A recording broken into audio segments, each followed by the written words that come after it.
Bonjour et bienvenue dans la nouvelle saison de Gyms on the Move, le podcast sur le fitness et tout ce qui l'entoure. Ce que j'essaie de faire, c'est quand même réinclure des mouvements d'Aerox dans mon quotidien. Aujourd'hui, on plonge dans l'univers de l'Aerox, la discipline fitness avec la plus grande croissance au monde, une compétition qui mélange la force et le cardio. Aerox a vraiment été fait pour que les exercices soient quand même relativement simples. On se comprend, c'est pas simple de les faire, mais même pour monsieur et madame tout le monde, je crois que c'est vraiment adapté. Courir 8 fois 1 km avec 8 stations différentes entre chaque run, une tendance mondiale, mais est-ce que c'est fait pour vous ? En plus dur, je sais pas si c'est en plus dur, mais en tout cas moi je préfère de l'Aerox et du CrossFit. On en parle aujourd'hui dans notre Gyms Van, c'est parti. La meilleure manière pour découvrir notre invité du jour, c'est sur sa station Aerox qu'il déteste le plus. Et aujourd'hui, on reçoit Munji, mais il faut surtout le connaître comme coach et fondateur de 2 studios. son appareil de fitness préféré, c'est Ça restera toujours le kettlebell pour moi. sa musique préférée pendant les entraînements, Du bon gros rap français. son repas préféré post-workout en toute honnêteté, Des barres protéinées. et la vérité, Des barres protéinées. tu dois choisir entre 80 mètres de burpees et 50 mètres de poussée de sled. Burpees, sans hésiter. Et l'Aerox en un seul mot pour toi, c'est... La muerte. Et combien de questions tu peux encore répondre en faisant des fentes ? Minimum 100 encore, ça te va ? C'est parfait pour moi. Avant de parler Aerox et entraînement hybride, n'oubliez pas de vous abonner à la chaîne, de cliquer sur la petite cloche pour ne rien rater et surtout de pouvoir écouter tous les épisodes qui vous seront proposés. Salut Munji, bienvenue dans le bus. On commence toujours nos épisodes par une petite question et surtout ce qui m'intéresse, savoir comment s'est passée ta semaine. Je sais qu'on est mardi, mais en tout cas, comment ça va ? Bah écoute, ça se passe très bien. Donc moi j'aime bien toujours le lundi commencer à fond avec des très grosses journées. En tant que coach, je commence généralement vers 6-7 heures. Hier j'ai terminé vers 20 heures, donc c'est terminé pas trop tard en vrai pour moi. Donc assez content et content d'être ici aussi. Merci pour l'invitation. Avec plaisir, en forme donc. Toujours. Petite question, comment tu arrives à combiner ta vie professionnelle et ta vie privée qui tourne surtout autour de l'entraînement, j'imagine ? Bah écoute, c'est aussi facile que difficile. Ça veut dire que j'essaie de trouver un équilibre dans une vie qui est complètement déséquilibrée, tu vois. Parce qu'il faut beaucoup travailler. Puis j'ai aussi un enfant. Donc en fait, il faut que je sois présent pour mon fils le plus souvent possible. Et sans oublier le fait que j'ai envie de m'entraîner entre 4 à 6 fois par semaine. J'aime bien faire des entraînements comme des Aerox, comme de la muscu, comme des footings, du paddle, du foot. Et donc je dois réussir à combiner tout parce qu'il y a des séances plaisir et puis il y a des séances que j'ai envie de faire aussi pour mes objectifs. Donc c'est pas si difficile que ça parce que il faut juste être bien organisé. Mais par contre, c'est vrai que il faut faire attention et prévoir sa semaine bien à l'avance, quoi. L'organisation, c'est sûrement la clé à chaque fois, dans toutes les disciplines, de toute façon. En tout cas, moi, c'est le meilleur conseil que je donnerais. Aujourd'hui, on va parler Aerox, donc une discipline assez récente qui demande beaucoup d'endurance et de savoir combiner également de la force. Tu as fait ton premier Aerox en 2025. Exact. Est-ce que tu peux nous raconter un petit peu ? Bah écoute, ça s'est bien et mal passé. Enfin, t'es sportif aussi, donc tu sais très bien, les gens vont être contents de ton temps et toi, t'es pas content du tien, tu vois. Mais j'étais pas 100% préparé, pour être franc, parce que j'ai eu quelques petits soucis privés et je m'étais inscrit, donc j'y vais quand même. J'ai eu quelques crampes à certains moments et tout. Mais ça, on y reviendra sans doute après. Mais dans l'ensemble, j'étais quand même content de faire ma première expérience Aerox, qui s'est quand même globalement bien passée. Et puis surtout, ça reste une journée de fête où il y a énormément de gens qui s'entraînent, qui s'amusent. Les gens qui sont à côté, qui sont vraiment là pour supporter et tout, ça fait quand même chaud au cœur. Donc c'était quand même une très très bonne expérience, quoi. T'en gardes un bon souvenir en tout cas. Bah ouais, et puis j'essaie de me réinscrire, mais le problème c'est que les places partent tellement vite que c'est compliqué. Ça a trop de succès, c'est Ouais, ça ? vraiment, exactement. Comme dans chaque épisode, on écoute une question d'un gymser et on y répond ensemble. Aujourd'hui, c'est Valentin, membre de Gyms à Nivelles, qui nous la pose. Donc voilà, moi je souhaiterais réaliser un Aerox prochainement et je voudrais savoir qu'est-ce qu'on devrait mettre en place niveau entraînement pour pouvoir réaliser ça correctement. Merci Valentin pour ta question. Alors, je sais que la question elle est un petit peu vague, mais quels seraient tes conseils de base justement pour gérer la nutrition et l'organisation au départ pour se lancer justement vers son premier Aerox ? En fait, je pense que la problématique, c'est que ça reste une très grosse compétition. Pour le corps, ça va être très intense. En moyenne, on va partir sur plus d'1h15, 1h20 de séance. Donc c'est quand même une belle performance. Et je pense que les gens ont tendance à snober ou le faire de manière amateur, ce qui est normal, hein. Tout le monde n'a pas pour but d'être pro. Mais je pense qu'il y a déjà les premières réponses que tout le monde a, c'est si on est capable d'éviter, voire d'annuler complètement le sucre raffiné, les sucres en trop.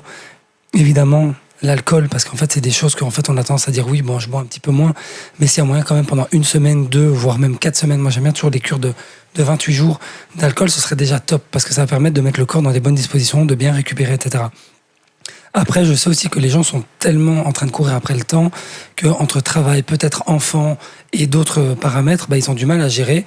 Et on en a parlé juste un petit peu avant, mais l'organisation, c'est la clé, tu vois.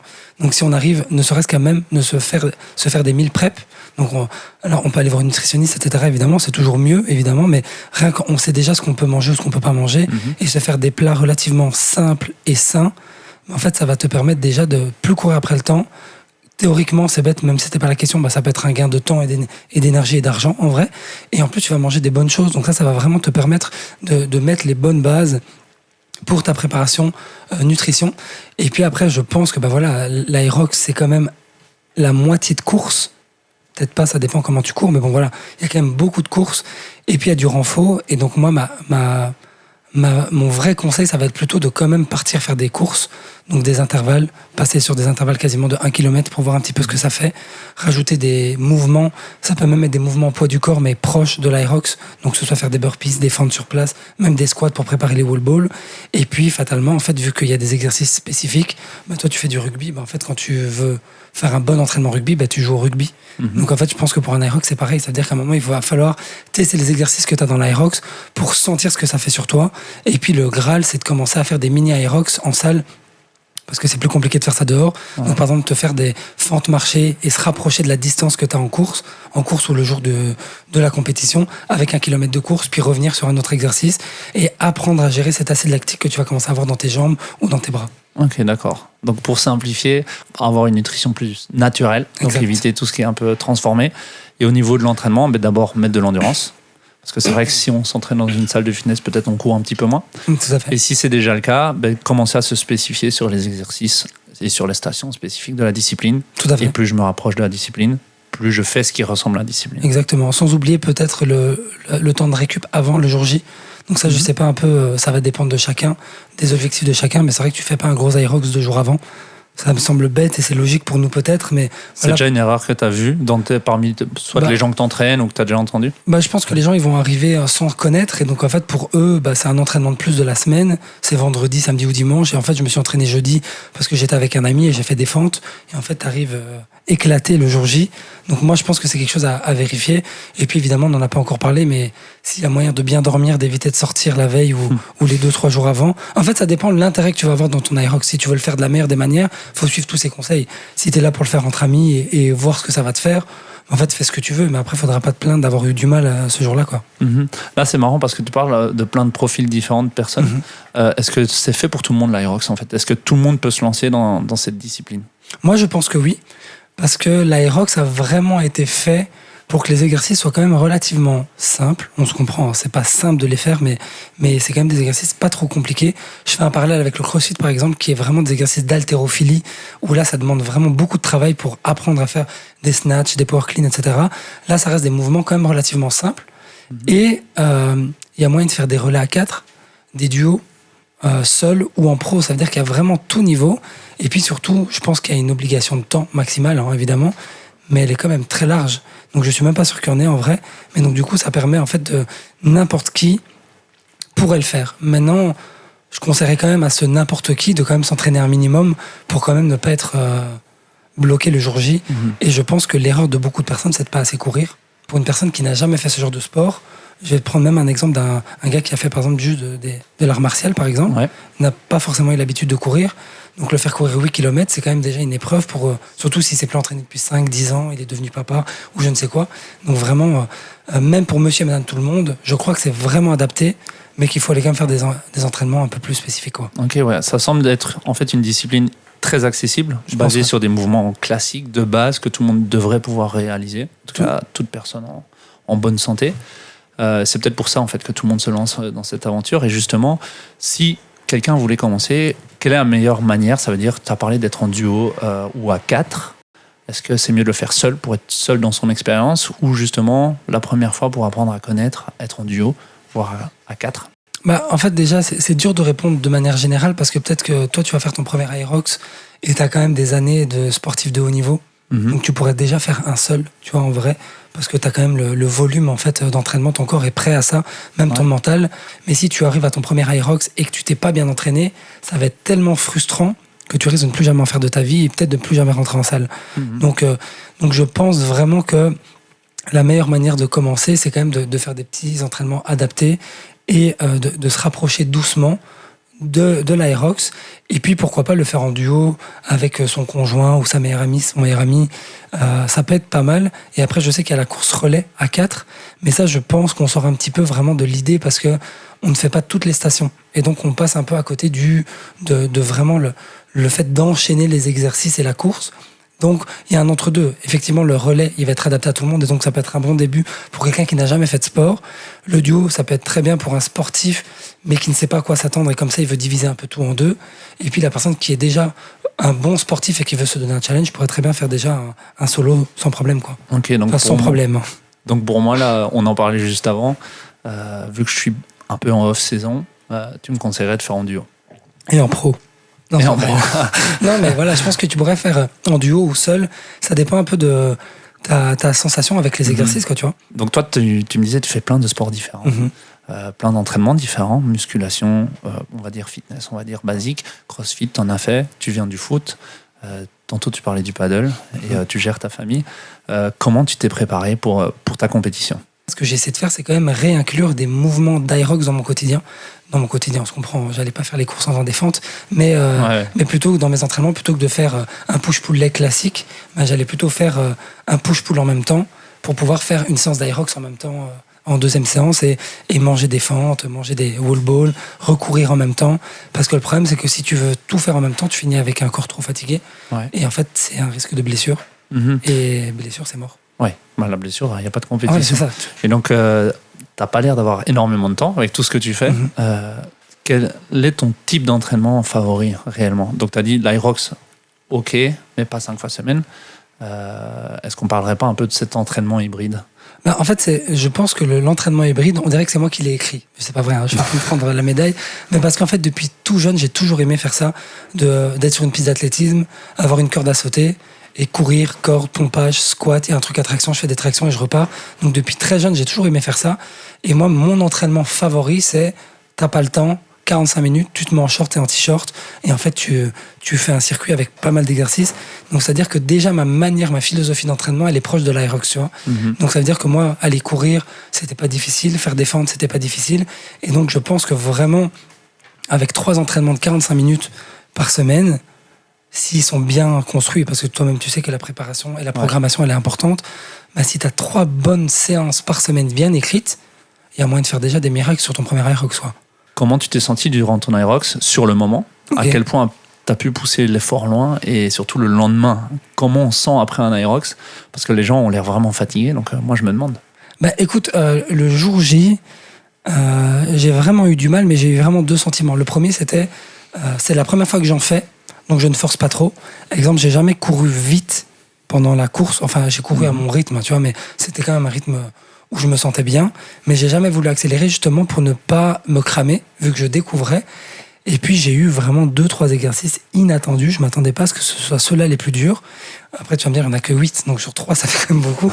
Mais j'ai vraiment eu le sled push où je me suis rendu compte que mes cuisses étaient en feu complet. Mais parce que je n'avais jamais fait course, ski, course, push, tu vois. Et donc, en fait, l'enchaînement des 3 m'a fait avoir de l'acide lactique directement. T'as toujours fait du sled un peu séparé, en fait. Mais en fait, c'est compliqué vraiment de faire tout ça. Je veux dire, tu vas dans des salles, il n'y a pas de ski, ou tu vas dans des salles, il n'y a pas de sled. Et en fait, tu fais un peu comme tu peux, quoi, tu vois. Donc, l'accumulation des 4, déjà, je me suis dit, ok, je suis dans un next level, tu vois. Et puis, le reste s'est bien passé. Et puis, au moment des fentes, en fait, c'est simple. Tu penses à ton père ou à ton fils, ça sert plus à rien à ce moment-là. J'ai eu des crampes, en fait, qui m'empêchaient d'avancer. C'est-à-dire qu'en fait, j'étais à 2 doigts de me dire, je sais plus. J'arrête. En fait, je peux pas. En fait, je sais plus. Je peux le faire, quoi, tu vois. Et je pense que j'ai fait des fentes dans un temps. Je veux même pas savoir en vrai. Tu vois. Mais donc, tu vois, j'ai perdu beaucoup trop de temps parce que j'avais vraiment des crampes, mais tu vois, en plein milieu de la cuisse quand t'es en bas. Dans les 2 en plus, donc il y avait pas moins de récupérer. Et puis, en fait, ça m'a un petit peu cramé. Et donc, le farmer walk, en fait, j'ai dû lâcher 2 ou 3 fois mes kettlebells, alors qu'à l'entraînement, je les lâchais pas pendant tout ce temps, tu vois. Donc, c'est encore la preuve que t'as beau t'entraîner. Le jour J, ça n'a rien à voir. Il y a des choses que tu contrôles pas. Que tu maîtrises pas, que ce soit la fatigue, le stress, enfin voilà, il y a plein de choses, tu vois. Et le lendemain, comment te dire que j'étais content que la mère de mon fils s'occupe de mon fils. Parce que s'il pleure, il aurait continué à pleurer, c'est pas grave. En plus, on habite en maison, donc il y a des escaliers, donc en fait, c'était infernal. C'est pas pour toi, ça. Et je pense que c'est 24 à 48 heures vraiment. Tu souffres. Ouais, vraiment, tu souffres. Mais comme je te dis, ça dépend vraiment de ce que tu as senti. Mais moi qui ai eu des douleurs aux fentes, en fait, mes cuisses étaient carbonisées, quoi, tu vois. Vraiment, tu vois. Et d'ailleurs, dans la préparation, vu que ça paraît vachement accessible, c'est un risque assez conséquent chez les nouveaux pratiquants, la blessure durant la prépa. Est-ce que tu as quelques conseils pour l'éviter, les blessures surtout de fatigue? Je pense que simplement le fait de ne pas avoir une surcharge d'entraînement, être focus sur sa technique et être sur la récup active, ça peut que bien se passer en fait. Donc pour rappel, si on se lance au début pour éviter les blessures, allez doucement, progresser doucement. Et le plus important, selon moi, c'est se faire accompagner. Ouais. Et puis la quatrième qu'on n'a pas dit, c'est de prendre plaisir. Ouais. Si tu prends pas plaisir, en fait, tout est trop dur, en fait. Donc, non, mais tu vois, ça veut dire que même la motivation, elle n'est pas là s'il n'y a pas de plaisir. Donc, si tu as l'aérox et que tu vas pas prendre de plaisir, en fait, c'est ok, c'est peut-être pas fait pour toi. Et il y a un aspect vraiment intéressant, je sais plus qui j'avais entendu le dire, un des avantages de l'aérox, c'est que la compétition étant simple, elle peut s'organiser partout. Et elle permettait aux gens, disons, non sportifs de niveau normaux, d'avoir l'expérience d'une compétition de haut niveau. Ça veut dire de rentrer dans un stade où il y avait des supporters, où les gens s'encouragent, où il y a une ambiance, il y a une communauté, comme peuvent le vivre les sportifs de haut niveau en rentrant sur un terrain. Tout à fait. Et c'était ça qui faisait que les émotions étaient beaucoup plus fortes. Et ce qui est normalement réservé à l'élite, est transmis justement à la majorité. Non mais c'est vrai. C'est vrai parce qu'en fait, quand tu fais un aérox ou d'autres types de compétitions, comme maintenant c'est la course du running aussi, etc., en fait, tu as vraiment l'impression d'être dans un festival sportif, tu vois. C'est pas juste tu fais ton sport, tu vas à ton entraînement de dimanche et tu rentres. Tu es vraiment dans un événement où en fait c'est vraiment agréable. Il y a des gens qui te supportent, même que tu connais pas. Il y a du monde, il y a des choses festives. Donc c'est vrai, c'est intéressant ce que tu dis. Je pense que l'aspect social, en fait, amené par ces nouvelles disciplines, c'est ce qui est le plus fort. C'est vrai que finalement, l'aérox, tu as vraiment ce côté communauté qui peut faire du bien, quoi. On retrouve un petit peu cette ambiance club qu'on peut retrouver dans les sports collectifs. Tout à fait. Mais pour un sport individuel. Et c'est ce qui peut parfois manquer. Exactement. Franchement, et même moi, en tant qu'ancien footballeur, c'est vrai que le vestiaire, c'est quelque chose qui peut te manquer en tant qu'ancien sportif, parce que tu as vraiment une cohésion avec tes coéquipiers qui deviennent certains des amis. Et donc, c'est vrai que là, dans les disciplines qu'on a, ça se perd. Et donc, c'est vrai que ce genre de sport, en fait, c'est vraiment top, quoi. On a demandé au gymseur de Nivelles de répondre à un mythe ou un fact sur l'aérox. Alors, restez encore un petit peu avec nous dans le bus pour répondre à la question.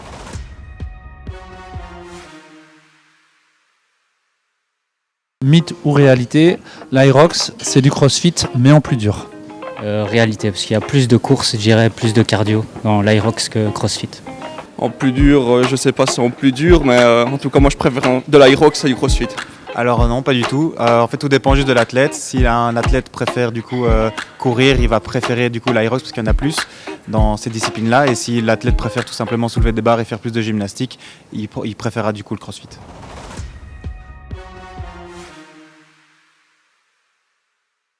L'aérox, c'est comme du crossfit, mais en plus dur. D'ailleurs, toi, Munji, qui a fait du crossfit et une compétition d'aérox en 2025, c'est quoi ton avis ? Moi, je dirais que c'est même l'inverse. Je pense que le crossfit est quand même plus dur que l'aérox. Alors, quand je dis plus dur, c'est vraiment de la technique, parce que comme je disais, il y a de l'haltérophilie, il y a de la gymnastique, et ça demande des années pour apprendre et connaître ce genre de mouvement. Alors que l'aérox, ces exercices sont quand même plus simples et plus abordables. Maintenant, c'est pas parce que c'est plus facile en technique que c'est facile à réaliser. Donc, faut faire attention avec ce que je dis. Ouais, j'ai l'impression, en fait, que quand tu fais de l'aérox, comme tu répètes toujours la même épreuve, tu peux peut-être aller un peu plus loin dans l'effort. Là où dans le crossfit, souvent les épreuves changent. Exactement. Et tu ne sais pas si tu as fait correctement le travail. Oui, et c'est plus dur de s'entraîner parce qu'il y a tellement de paramètres à entraîner que tu vas t'entraîner sur de la force pour porter le plus lourd possible. Et puis en même temps, tu dois rester athlétique pour faire des burpees et courir. Alors que l'aérox, globalement, les poids sont pas très lourds. C'est lourd, mais c'est pas très lourd. Et donc en fait, comme tu dis, tu peux avoir des semaines d'entraînement répéter et quand même bien évoluer, quoi. Donc en fait, le crossfit, c'est plutôt une discipline à part entière, avec plein de facteurs à améliorer et des compétitions finales. Tandis que l'aérox, ça ressemble plutôt à une épreuve finale. Finalement, ce n'est que ça, mine de rien. Parce que tu vois, il y a peut-être qu'ils vont créer ça par la suite, mais pour l'instant, c'est tous les jours la même chose, chaque fois la même chose. Donc en fait, c'est beaucoup plus instinctif et plus pratique à entraîner. Et donc plus facile de s'améliorer. Maintenant, plus on est bon, plus c'est dur aussi parfois. Oui, les derniers, comme dans toutes les disciplines, les derniers pourcentages sont les plus durs à atteindre. Est-ce qu'il y a plutôt un sens de transfert de l'Aerox vers le CrossFit vers l'Aerox? Je pense que le CrossFit étant arrivé avant, les gens auront tendance à déjà faire du CrossFit et se mettre à l'Aerox. Et je pense que quelqu'un qui fait de l'Aerox ferait une erreur de croire qu'il serait bon en CrossFit directement. Donc c'est surtout ça, je pense que le CrossFit est tellement complexe que quelqu'un qui fait du CrossFit peut faire une séance d'Aerox ou même un Aerox complet sans trop de difficultés, alors que quelqu'un qui fait de l'Aerox peut pas faire les open parce qu'au premier snatch, en fait, il est à côté, quoi. Ouais, il est coincé. Ouais, d'office. Et il peut pas progresser. Bah si, mais alors il doit s'entraîner, quoi. Ouais, je veux ça. dire progresser dans la compétition en Exactement. elle-même.